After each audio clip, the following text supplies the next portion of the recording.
Okay, so what could a homeless philosopher from ancient Greece possibly have in common with a $100 million podcast deal? And for that matter, the future of AI?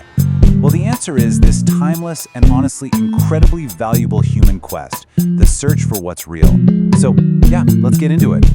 Stand out of my sun. It is, without a doubt, one of the most defiant, powerful, and, let's be honest, kind of baffling lines in all of philosophy. And to really get why, you just have to picture this. It was spoken by a man with literally nothing to the most powerful man on the entire planet. So what is the connection? What's the invisible thread tying this ancient showdown to the, super high-stakes world of modern media? Well, as we're about to find out, the answer is pretty much everything. Okay, so to really get a handle on our modern obsession with authenticity, we have to go way, way back. Back to the beginning, to this legendary showdown between a king who had conquered the entire world and a man who had conquered himself. So, let's talk about this guy, Diogenes. Who was he? Well, he was the original cynic, but, and this is key, not cynical like we mean it today. For him, it was all about rejecting, everything society said was important. Wealth, power, status, even basic table manners. He literally lived in a giant ceramic tub in the middle of a marketplace. And he believed that real freedom, true freedom, came from living a completely natural life.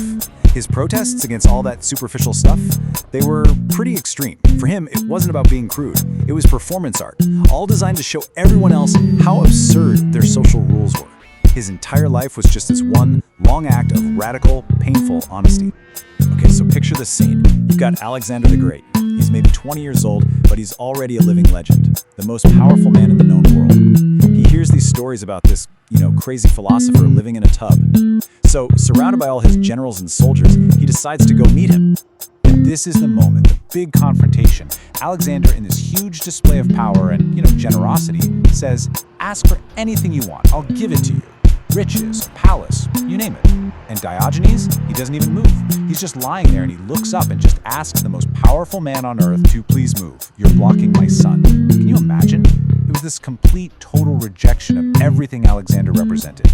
Power, wealth, status, all for something so simple, so real, the feeling of the sun on his skin. So, of course, Alexander's men, they all start laughing. They think it's a joke. But Alexander, he was floored. He wasn't angry. He was actually impressed. He admired, and this is a quote, the haughtiness and grandeur of the man who had nothing but scorn for him. I mean,